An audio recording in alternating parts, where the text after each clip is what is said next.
Students, आज हम class 8 के चैप्टर साउंड के बारे में पढ़ेंगे। साइंस का एक चैप्टर है और बहुत ही इंपॉर्टेंट चैप्टर है ये। तो साउंड है क्या, साउंड कैसे प्रोड्यूस होता है?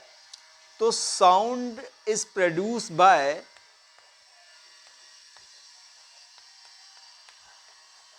Produced a vibrating body.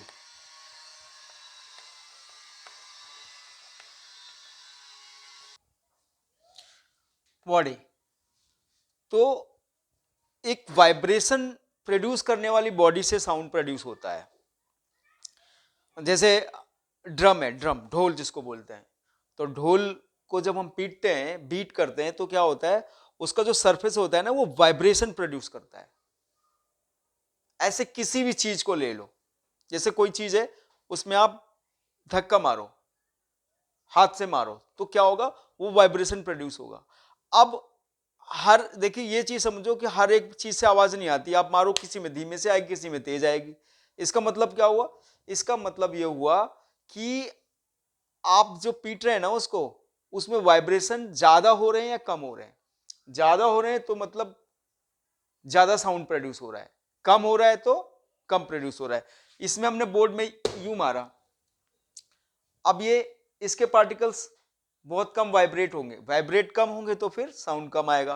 कोई ढोल ले लो, उसको ऐसे आप मार दो तो वाइब्रेशन ज्यादा होगा, तो साउंड ज्यादा प्रोड्यूस होगा।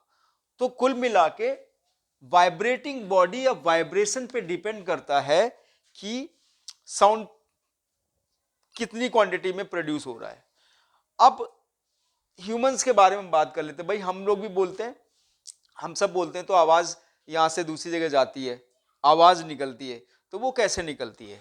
देखो, यानी कि sound produce by humans, sound produced by humans.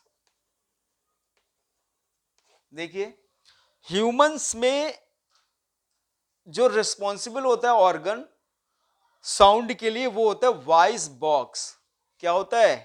Voice box. और इसको हम लैरिंग्स भी बोलते हैं, लैरिंग्स या फिर वॉइस बॉक्स, वॉइस बॉक्स या फिर लैरिंग्स।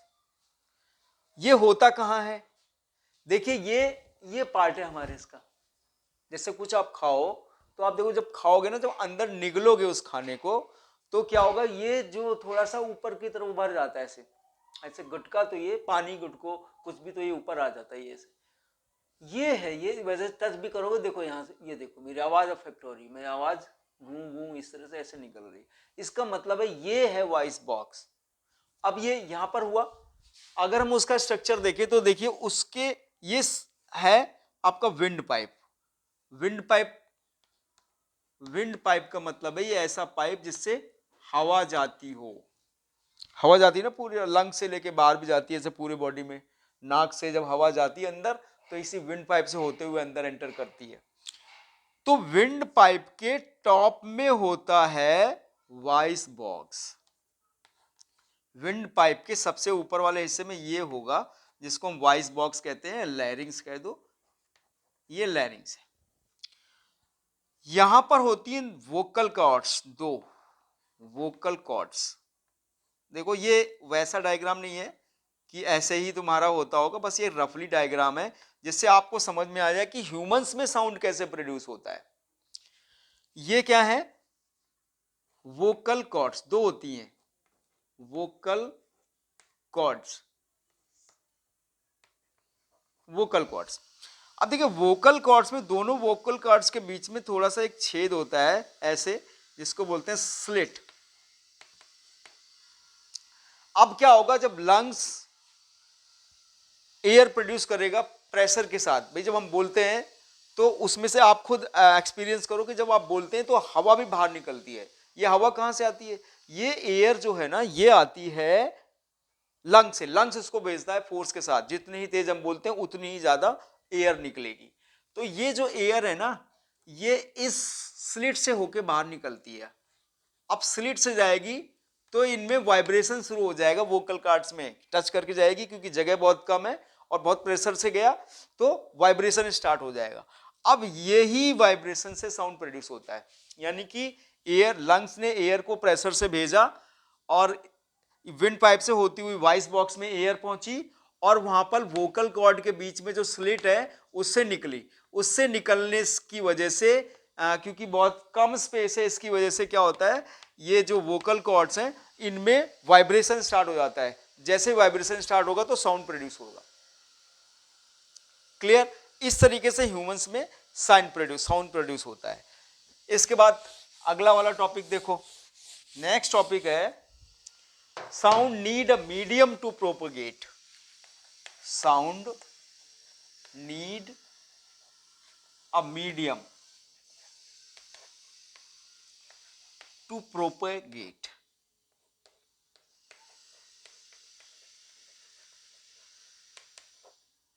यानी कि साउंड को एक मीडियम चाहिए चलने के लिए। अब मीडियम क्या है? मीडियम बिल्कुल इस तरह से हो गया जैसे कि हम लोग चल रहे हैं, हम चल रहे हैं तो क्या है, हमें चलने के लिए जमीन की जरूरत है। जमीन होगा तो ही हम चल पाएंगे। तो किसी को भी चलने के लिए कोई ना कोई मीडियम चाहिए। तो ये जो साउंड होता है वो जिसमें से चल के क्रॉस करता है ना, आगे पहुंचता है, आगे बढ़ता है, उसको बोलते हैं हम मीडियम। तो साउंड को कोई ना कोई मीडियम चाहिए ट्रेवल करने के लिए, अदरवाइज ये ट्रेवल नहीं करेगा। इसका एग्जांपल देते हैं हम आपको। एस्ट्रोनॉट है, एस्ट्रोनॉट जाते हैं स्पेस पे। तो जब वो स्पेस पे जाएंगे तो क्या होता है कि वहां कोई मीडियम नहीं है, कोई एटमॉस्फेयर नहीं है, कोई मीडियम और कोई एटमॉस्फेयर नहीं है। तो साउंड कैसे ट्रेवल करेगा? वहां पर क्या होता है, जैसे दो एस्ट्रोनॉट हैं, बोल रहे हैं, मैं मान लो एस्ट्रोनॉट हूं, मैं अगर बोलूंगा तो मीडियम ना होने की वजह से मेरी आवाज दूसरी जगह तक नहीं पहुंचेगी, दूसरे तक नहीं जाएगी। इससे भी ये प्रूव होता है कि साउंड को मीडियम की जरूरत होती है। यानी कि अगर मीडियम होगा तो ही साउंड आगे ट्रेवल कर पाएगा, अदरवाइज नहीं कर पाएगा। वो मीडियम कुछ भी हो सकता है, एटमॉस्फेयर, गैसेस, वाटर, कोई भी चीज। इसके बाद और इसमें इसके कुछ टॉपिक्स हम पढ़ लेते हैं जो साउंड के बेस पे हैं। ये नंबर 1 मान लेते हैं। नंबर 2 आगे देख लेते हैं। एम्पलीट्यूड। एम्पलीट्यूड ये क्या है? देखिए, इसको करने के लिए, इसको समझने के लिए हम थोड़ा सा एक प्रैक्टिकल लेते हैं। अपने घर में भी आप बना सकते हैं, जिसको बोलते हैं सिंपल पेंडुलम। उसके लिए क्या करते हैं, एक ऐसे फिक्स रिगिड कोई मान लो आप लकड़ी या कुछ भी ले लो और इसमें एक धागा स्ट्रिंग बांध दो और इसमें नीचे की तरफ लकड़ी का कोई टुकड़ा या कुछ भी ऐसी चीज आप बांध दो। तो ये जो ऑपरेटर्स आपके सामने तैयार हो गया, इसको बोलते हैं सिंपल पेंडुलम। इसको क्या बोलते हैं? Simple pendulum. अब ये सिंपल पेंडुलम को जब आप घुमाएंगे, ऐसे मान लो इसमें धक्का दिया तो ये यहां पहुंचेगा, यहां पहुंच गया, फिर ये वापस यहां आएगा, फिर ये वापस यहां जाएगा। ऐसे इस पोजीशन को जो स्टार्टिंग में था उसको बोलते हैं मीन पोजीशन, और ये जो हाईएस्ट डिस्टेंस जो ट्रेवल की उसको बोलते हैं एक्सट्रीम, एक्सट्रीम पोजीशन। अब देखिए, mean position, extreme position,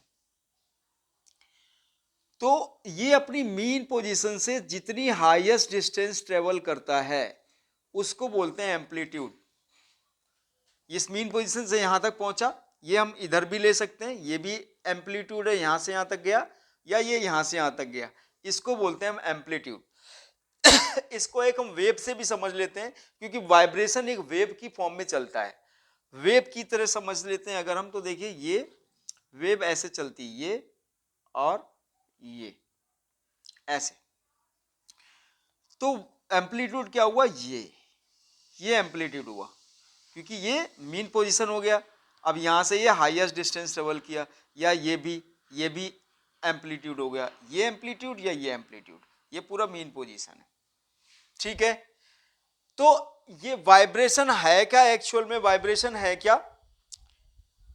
repeated motion of back and forth, देखिए repeated motion of back and forth. Amplitude से पहले वाइब्रेशन को समझो, वाइब्रेशन हम बार बार समझ रहे हैं। तो repeated motion of back and fourth, यानी कि देखिए यहां पर है, यहां पहुंचा, आगे फोर्थ, फिर बैक हुआ, फिर फोर्थ, फिर बैक हुआ, फिर फोर्थ, बैक हुआ। तो इस तरह के मोशन को वाइब्रेशन बोलते हैं। यानी कि वाइब्रेशन का मतलब होता है बार बार अगर फोर्थ और बैक मोशन हो तो इस तरह के मोशन को हम वाइब्रेशन बोलते हैं। और इसमें जो मीन पोजीशन से हाईएस्ट डिस्टेंस ट्रेवलिंग करता है वो पार्टिकल या वो ऑब्जेक्ट, उसको बोलते हैं एम्पलीट्यूड। उस एम्पलीट्यूड को आप यहां पर इस सिंपल पेंडुलम से भी समझ सकते हैं या फिर हम इससे भी समझ सकते हैं। इसमें आप कैसे समझेंगे ये बैक एंड फोर्थ मोशन? देखिए ये मीन पोजीशन है, इसको क्या बोलेंगे? फोर्थ। फिर फोर्थ, फोर्थ, देखिए यहां पर फोर्थ बैक, फोर्थ बैक, ऐसे फोर्थ बैक, अपनी मीन पोजीशन पे आ गए, फोर्थ फिर बैक, यहां पर आ गए। तो ये मीन पोजीशन, इसको वेव की फॉर्म में समझते हैं और ये हम इस बात करते हैं सिंपल पेंडुलम की। साउंड इस तरह से चलता है और एग्जांपल लेके हम इसकी बात कर रहे हैं। एम्पलीट्यूड आपको समझ में आ गया होगा। इसके बाद और आते हैं आगे। चलो उसको मिटाते नहीं है क्योंकि टर्म्स इस फिगर को आपको बनाना भी पड़ेगा। Time period, time period, time period क्या है भाई? देखिए यहां पर थे हम, यहां पहुंचे, फिर मीन पोजीशन पे आए, फिर एक्सट्रीम में गए, फिर मीन में आए, मीन से चले थे, मीन में दोबारा से आ गए। तो इस पूरे ड्यूरेशन में, पूरे मूवमेंट में जितना टाइम लगा उसको बोलते हैं टाइम पीरियड। यानी कि मीन पोजीशन से यहां, यहां, यहां और फिर यहां, यहां तक आने में जो टाइम लगा उस टाइम को टाइम पीरियड। अब चाहे इतना सारा करने में 1 सेकंड लगा तो 1 सेकंड टाइम पीरियड हो गया इस ऑसिलेशन का। या इस ऑसिलेशन और वाइब्रेशन दोनों सेम चीज है, चाहे हम ऑसिलेशन बोले या वाइब्रेशन बोले, आप एक ही समझना। मतलब एक पूरे कंप्लीट ऑसिलेशन में या पूरे कंप्लीट वाइब्रेशन में जो टाइम लगता है उसको बोलते हैं टाइम पीरियड। अगला है टर्म फ्रीक्वेंसी।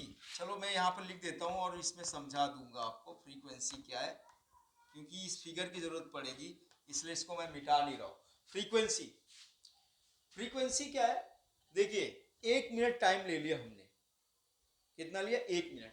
अब 1 मिनट में ये पूरे इस तरह के जो पहले हम पढ़ रहे थे कितने वाइब्रेशन कर रहा है उसको फ्रीक्वेंसी बोलते हैं। 1 मिनट में, 1 मिनट समझ लो हमने लिया, यहां गया, यहां आए, यहां गए, फिर वापस आए, एक, यहां गए, यहां आए, यहां आए, दो, यहां गए, यहां आए, यहां आए, तीन। इस तरह से 1 मिनट में जितने ही कंप्लीट वाइब्रेशन या कंप्लीट ऑसिलेशन होंगे उनको, उस टाइम को हम बोलेंगे, उस नंबर्स को बोलेंगे, नंबर ऑफ ऑसिलेशन को बोलेंगे फ्रीक्वेंसी। ठीक है, ये आपको समझ में आ गया होगा। नेक्स्ट टॉपिक और आगे चलते हैं। देखिए इंपॉर्टेंट टर्म्स है साउंड से रिलेटेड, और आगे भी जाके जब भी आप साइंस पढ़ेंगे और साउंड पढ़ेंगे तो ये सारे टर्म्स आपको काम आने वाले हैं। फ्रीक्वेंसी क्या है, टाइम पीरियड क्या है, ये सारा चीज आपको समझ में आने लगेगा। इसके बाद अगला है लाउडनेस।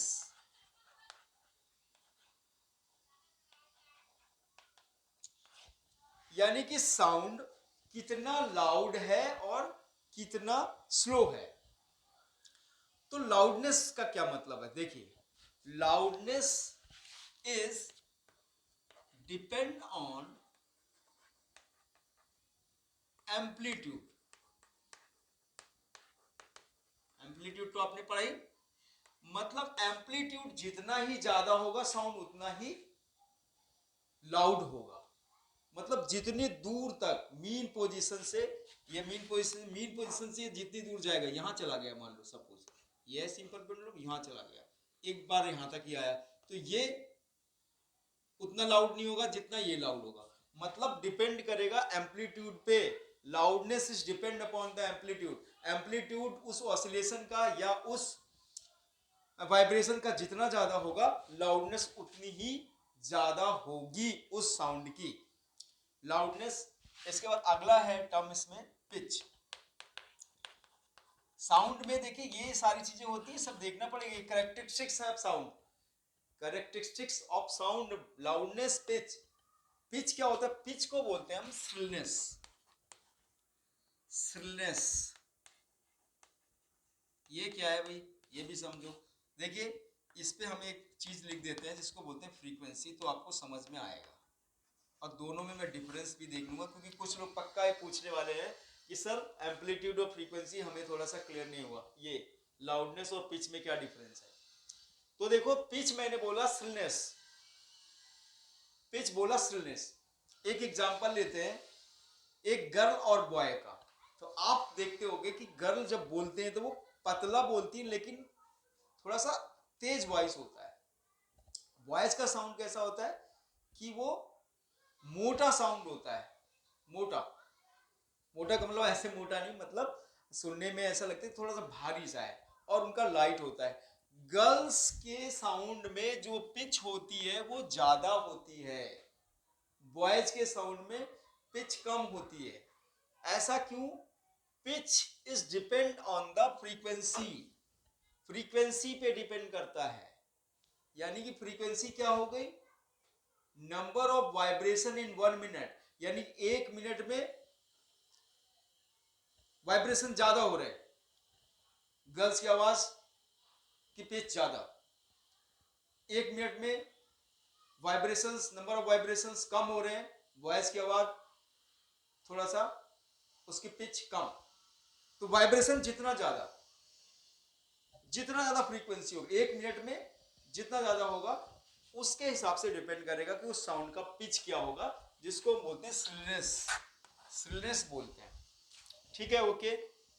आगे पहुंचते हैं और नेक्स्ट टॉपिक में, नेक्स्ट करते हुए चैप्टर को हम लोग खत्म कर लेंगे। ऑडिबल साउंड, देखिए ऑडिबल साउंड और दूसरा, ये दोनों एक ही साथ पढ़ लेंगे, इनऑडिबल साउंड। ये दोनों टॉपिक एक साथ पढ़ लेंगे। ऑडिबल साउंड का मतलब हम ऐसा साउंड जिसको हम सुन सके, और इनऑडिबल साउंड का मतलब इस तरह का साउंड जिसको हम ना सुन सके, सुनने में प्रॉब्लम हो या हम सुन ही ना सके, हमें सुनाई ना पड़े। वो होता क्या है? वो फ्रीक्वेंसी पे डिपेंड करता है। और फ्रीक्वेंसी कितनी होती है देखते हैं, 20 हर्ट्ज से 20 किलो हर्ट्ज तक। हर्ट्ज क्या है? फ्रीक्वेंसी का यूनिट है, इसको हम मापते हैं इससे, फ्रीक्वेंसी को हर्ट्ज से। 20 किलो हर्ट्ज को या फिर हम 20,000 हर्ट्ज भी बोल सकते हैं। यानी कि जो ऑडिबल रेंज होता है, जो हमको सुनाई पड़ता है, उसकी फ्रीक्वेंसी 20 से 20,000 के बीच में होनी चाहिए। 20 हर्ट्ज से 20,000 या 20 किलो हर्ट्ज के बीच में होनी चाहिए, नहीं तो आपको सुनाई नहीं पड़ेगा। तो ये ऑडिबल साउंड यानी कि इसके बीच में होना चाहिए। अच्छा, इस 20 हर्ट्ज से नीचे वाले साउंड आपको सुनाई नहीं पड़ेंगे, और उन साउंड को बोलते हैं इनऑडिबल साउंड, जिन साउंड को सुना ना जा सके। और 20 किलो हर्ट्ज से ज्यादा वाले साउंड भी हम नहीं सुन सकते, उनको भी इनऑडिबल साउंड्स बोलते हैं। स्पेसिफिक इनको क्या बोलते हैं? ये होते हैं 20 हर्ट्ज से अगर नीचे वाले साउंड है, इन साउंड को बोलते हैं इंफ्रासोनिक, इंफ्रासोनिक साउंड। और 20 हर्ट्ज से ज्यादा, 20,000 हर्ट्ज से ज्यादा वाले को बोलते हैं अल्ट्रासोनिक, अल्ट्रासोनिक साउंड। तो इंफ्रासोनिक और अल्ट्रासोनिक, 20 किलो हर्ट्ज से ज्यादा वाले sound ultrasonic, inaudible sound 20 hertz से नीचे वाले इनऑडिबल साउंड, इंफ्रासोनिक साउंड। तो ये तो इनका हो गया कि इसको क्या क्या बोलते हैं। इसके बाद देखो, अब आपका मेन जो चीजें खत्म हो चुकी है इस चैप्टर की। अब थोड़ा सा जो बच रहा है उसको देख लेते हैं। म्यूजिकल साउंड, म्यूजिकल साउंड्स, जो म्यूजिकल साउंड और नॉइज, ये दो चीज हम देखते हैं, इनमें डिफरेंस भी देख लेंगे क्या है। देखो म्यूजिकल साउंड्स मतलब जो कानों को अच्छा लगे, ऐसा साउंड को म्यूजिकल साउंड बोलते हैं। अब ऐसा साउंड जो कानों को अच्छा ना लगे, कानों को अच्छा ना लगे मतलब हमें अच्छा ना लगे, हमारे माइंड को अच्छा ना लगे, हमारे माइंड को स्टिलनेस ना प्रोवाइड करे, रिलैक्सेशन ना दे, ऐसे साउंड को हम बोलते हैं नॉइज। तो this is the basic difference. भाई साउंड, नॉइज भी एक साउंड है और म्यूजिक भी एक साउंड है, both are sound. Then what is the difference? कान को अच्छा लगने वाला, माइंड को अच्छा लगने वाला, ब्रेन को अच्छा लगने वाला म्यूजिक है, और इन सब चीजों में अच्छा ना लगने वाला है आपका नॉइज। नॉइज कैसे होता है? नॉइज के क्या रीजन है, कैसे होता है नॉइज? बहुत, अब क्लास के शोर की बात कर लेते हैं, क्लास के नॉइज की बात कर लेते हैं। ये बच्चे ने कुछ बोला, दूसरे बच्चे ने कुछ बोला, तीसरे बच्चे ने कुछ बोला, बहुत सारे बच्चों ने बोला एक साथ। अब बोला, एक साथ बोला, लेकिन चीजें अलग अलग है, तो सबकी फ्रीक्वेंसी, लाउडनेस, पेस सब अलग अलग है, और वो सारा मिक्सअप हो गया, तो वो बन गया नॉइज। इसलिए क्लास में कहते हैं डोंट मेक अ नॉइज, मतलब नॉइज मत करो। अगर सेम चीज एक ही बोल रहे, जैसे प्रेयर होती है सुबह मॉर्निंग में, सारे एक ही चीज बोल रहे हैं, सब बच्चे एक साथ बोलते हैं, मगर वो नॉइज देखो, लगता है आपको नॉइज? वो कानों को थोड़ा अच्छा लगता है जब प्रेयर होती है या राष्ट्रगान होता है। बच्चे तो सारे बोल रहे हैं, इतने सारे, वो क्लास में तो आपके कम ही बच्चे हैं, लेकिन असेंबली में तो बहुत सारे बच्चे होते हैं, और वो सारे बोल रहे हैं, एक साथ बोल रहे हैं, तब भी वो कानों को अच्छा लगता है। वो नॉइज नहीं है, क्योंकि वो मिक्सिंग नहीं है, अलग अलग नहीं है, सब एक ही फ्रीक्वेंसी और वो सब एक ही चीज बोल रहे हैं। ठीक है, ये तो ये नॉइज हो गया। अब ये होता कैसे?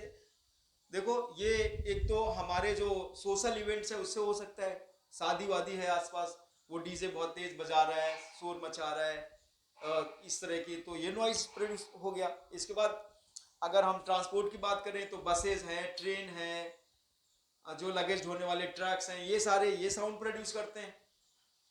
इसके बाद हम आ जाए इंडस्ट्रियल। इंडस्ट्रियल में, इंडस्ट्री में बहुत सारी मशीनें होती हैं, तो मशीनें चलेंगी तो वो साउंड प्रोड्यूस करेंगी, तो ये साउंड प्रोड्यूस करेंगी, डिफरेंट डिफरेंट साउंड प्रोड्यूस करेंगी, बहुत सारे साउंड प्रोड्यूस करेंगी, नॉइज बन जाएगा। तो ये सारे रीजन है नॉइज के होने के, नॉइज पोल्यूशन से। जब ज्यादा नॉइज हो जाए, जो हार्मफुल हो जाए हमारे बॉडी को के लिए, तो फिर वो नॉइज पोल्यूशन होता है। अब अच्छा, ये करता क्या क्या है? दो चीजें करता है। देखिए, नॉइज पोल्यूशन बहुत इंपॉर्टेंट है, आप लोग ध्यान रखना, आपको पता नहीं चलता कि आप क्लास में क्या कर रहे हैं। एक तो ये आपकी हियरिंग कैपेसिटी को कम करता है, यानी कि आप धीरे धीरे करके अपनी हियरिंग कैपेसिटी लूज करते चले जाएंगे, अच्छे तरह से सुनाई नहीं पड़ेगा आफ्टर सम टाइम आपको, अगर आप नॉइज पोल्यूशन के अंडर में, इफेक्ट में रहेंगे। दूसरा कि इससे जो आपका ब्रेन है, ब्रेन का भी कुछ पार्ट अफेक्ट होता है, जिससे आपको चिड़चिड़ापन आ जाता है, गुस्सा आ जाता है, मतलब अफेक्टेड हो जाता है आपका ब्रेन भी। तो ये नॉइज के हार्मफुल इफेक्ट हैं, और जो कि बहुत समय तक रहते हैं, और बहुत ज्यादा अगर नॉइज हो जाए ना, तो परमानेंट हियरिंग लॉस भी हो जाता है, पूरी तरह से आपको कुछ सुनाई नहीं पड़ेगा, कान खराब। चलिए, ये तो हो गए कि इसका हार्मफुल इफेक्ट क्या है नॉइज का, और नॉइज कैसे होता है। इसके बाद आप इसको रोकेंगे कैसे? इसको रोकने के लिए भी बहुत ज्यादा मेहनत करने की जरूरत नहीं है, वैसे है तो, लेकिन हम रोक सकते हैं, और क्या क्या प्रिकॉशन करके, जो जिससे नॉइज पोल्यूशन हुआ था उसी को रोक देंगे, नॉइज पोल्यूशन कम हो जाएगा। कैसे? अगर आसपास सोशल इवेंट्स है, उसमें म्यूजिक तेज बज रहा है, वो अगर धीमे बजाए कि वो जहां पर उस इवेंट में जो लोग शामिल हुए हैं वही सुनेंगे, बाहर आवाज नहीं जाएगी। इस तरह से हो सकता है। दूसरा और कैसे हो सकता है कि जो मशीन है इंडस्ट्री में, उनकी प्रॉपर टाइम पे ग्रीसिंग, ऑयलिंग हो, जिससे कि उसमें से आवाज ना निकले। बहुत सारी आवाज नहीं निकलेगी तो साउंड कम प्रोड्यूस होगा, तो पॉल्यूशन कम होगा, नॉइज पॉल्यूशन कम होगा। ऐसे कर सकते हैं। जो रेजिडेंशियल एरियाज है, वो रोड से, रेलवे स्टेशन से और बस स्टॉप से दूर हो, जिससे उनकी आवाज जो वहाँ जो रहने वाले लोग हैं उन तक पहुंचे ही नहीं, जो लोग जा रहे हैं वहां उनको ही पहुंचे, बाकी को लोग उससे अफेक्ट ना हो। क्योंकि अफेक्शन तब होता है जब हम कंटिन्यूअस काफी लंबे समय तक नॉइज के संपर्क में रहते हैं। तो जब घर ही दूर बना होगा इन सब सारी चीजों से, तो शोर ही नहीं होगा, आवाज ही नहीं आएगी। इसके अलावा रोड्स पे, रेलवे स्टेशन पे, इन सब पे क्या है, मेन रोड्स के किनारे किनारे प्लांट लगा देना चाहिए। ये जो ग्रीन प्लांट होते हैं, केवल ये एयर पोल्यूशन को ही खत्म नहीं करते हैं, ये नॉइज पोल्यूशन को भी खत्म करते हैं। ये अच्छे ऑब्जर्वर होते हैं नॉइज के। नॉइज निकली, ट्रक ने आवाज दी, हॉर्न बजाया, बगल में प्लांट खड़ा हुआ है, प्लांट से टकराई और वापस चली गई, आगे जा ही नहीं पाई आवाज, ऐसे रुक सकता है। ग्रीन प्लांट हमें लगाने चाहिए। दूसरा क्या, हमें कुछ हियरिंग हेड्स भी यूज करने चाहिए जिससे कि आवाज हमारे अंदर न जाए। इसके अलावा और क्या कर सकते हैं, अपने डोर्स है, डोर्स में एक सीट होती है जो साउंड को ऑब्जर्व करने वाली, वो सीट अगर लगवा ले तो आवाज जाएगी, गेट से टकरा जाएगी। तो ये कुछ चीजें ऐसी हैं जिनको यूज करके हम नॉइज पोल्यूशन को रिड्यूस कर सकते हैं। ठीक है, तो चैप्टर आई थिंक समझ में आया होगा, पूरा चैप्टर हो चुका है, बहुत अच्छे ढंग से, इंपॉर्टेंट भी है और बहुत आगे तक आपके काम आने वाला भी है। ठीक है, इसमें जो भी आपको समझ में नहीं आया हो, कुछ ऐसा रह गया हो, कुछ ऐसा छूट गया हो, तो आप मुझे कमेंट जरूर करना, मैं उसको एक्सप्लेन करूंगा डेफिनेटली। मिलते हैं नेक्स्ट वीडियो में।